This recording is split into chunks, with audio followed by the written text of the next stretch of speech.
In the grand tapestry of European royalty, few names shine as brightly as Queen Marie of Romania, a woman of courage, charisma, and boundless compassion.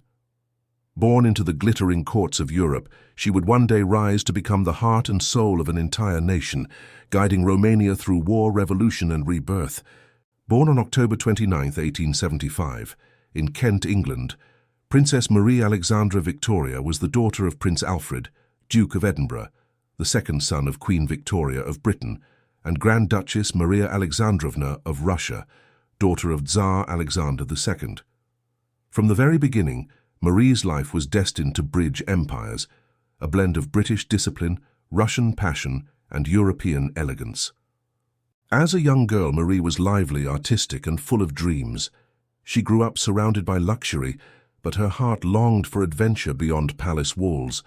She was deeply influenced by her grandmother, Queen Victoria, who instilled in her a sense of duty and moral strength. At the age of 17, Marie's destiny took a royal turn when she was married to Prince Ferdinand of Romania, heir to the Romanian throne. The marriage, arranged for political reasons, was not one of love at first sight. Romania was a distant land for the young princess, unfamiliar and traditional compared to the courts of Britain and Russia. But soon, she found her purpose there. Marie brought glamour and warmth to the Romanian royal family. Her beauty, intelligence, and charisma quickly made her beloved among the people. Despite her arranged marriage, she remained loyal to her new homeland, dedicating herself to its culture, language, and people. When King Carol I, Romania's first monarch, died in 1914, Ferdinand became King Ferdinand I, and Marie became Queen of Romania. But her coronation came at one of the darkest hours in European history, the outbreak of World War I. At first, Romania was neutral, but under Marie's strong influence, the kingdom entered the war on the side of the Allied powers, Britain, France, and Russia, in 1916. Marie's reasoning was clear. She wanted Romania to fight for the promise of freedom and unity, to bring together all Romanian territories under one flag. But the war soon turned tragic. Romanian armies faced crushing defeats, and German forces occupied much of the country. The royal family was forced to retreat to Iași, in the northeast. In these desperate times, Queen Marie became the nation's guardian angel. She worked tirelessly as a nurse, visiting hospitals filled with wounded soldiers. Clad in a white uniform and wearing the Red Cross emblem, she brought hope where there was despair. She comforted the dying, encouraged the weary, and gave strength to the broken-hearted. Newspapers across Europe began calling her the Soldier Queen. Her courage won admiration even from enemies. British and French newspapers praised her bravery. The people of Romania adored her as their protector. By the end of the war, Romania had suffered greatly, but emerged on the side of victory. In 1918, after the collapse of the Austro-Hungarian Empire, Transylvania, Bessarabia, and Bukovina united with the old Romanian kingdom, fulfilling Marie's dream of a greater Romania. But peace brought new battles, political and diplomatic. At the Paris Peace Conference in 1919, Romania's delegation faced challenges in securing international recognition for its new borders. So, Queen Marie took matters into her own hands. She traveled personally to Paris, London, and Washington, dazzling world leaders with her grace and intelligence. Dressed elegantly, with a commanding presence, she met with Georges Clemenceau, David Lloyd George, and even President Woodrow Wilson himself. Her charm and diplomatic skill helped Romania secure favorable recognition and a strong voice among post-war nations. One journalist described her as the most remarkable woman at the peace table, beautiful, brave, and brilliant.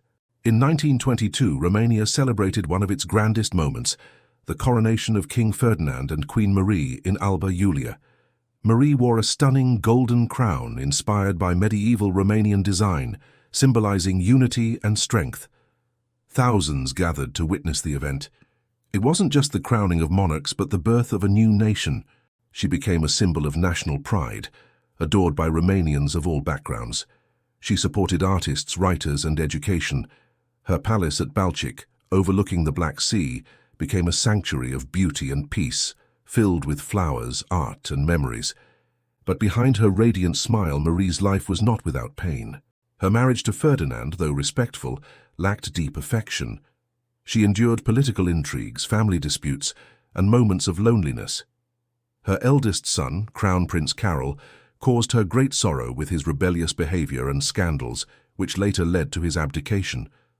After King Ferdinand's death in 1927, the throne passed to her young grandson, King Michael I, as Carol had renounced his rights. Marie, though no longer queen consort, remained a powerful moral figure, the grandmother of the nation. However, the new political generation in Bucharest began to sideline her influence. She withdrew from court life and spent her final years writing, painting, and traveling.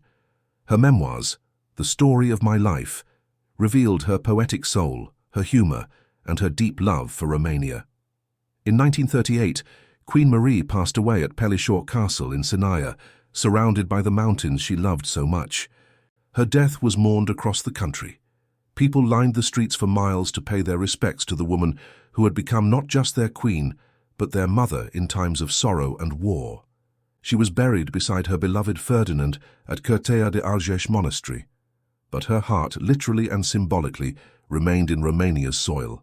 Her heart was placed in a small chapel at Balcic and later moved to Bran Castle, a place forever associated with her legacy. Queen Marie's story is not merely one of crowns and titles. It is a story of a woman who transformed tragedy into triumph, who turned political duty into passionate service. She was a queen who healed her people's wounds, fought for their honor, and gave them a sense of pride and identity. Even today, more than a century later, Romanians remember her as Mama Regina, the Mother Queen. She embodied beauty, courage, and the spirit of Romania itself. In her own words, "I came to Romania as a stranger. I became its queen, and now I am part of its soul." If you found Queen Marie's story inspiring, don't forget to like, share, and subscribe to the Royal Era, where history's most powerful figures come to life. Because some queens don't just wear crowns, they carry nations in their hearts.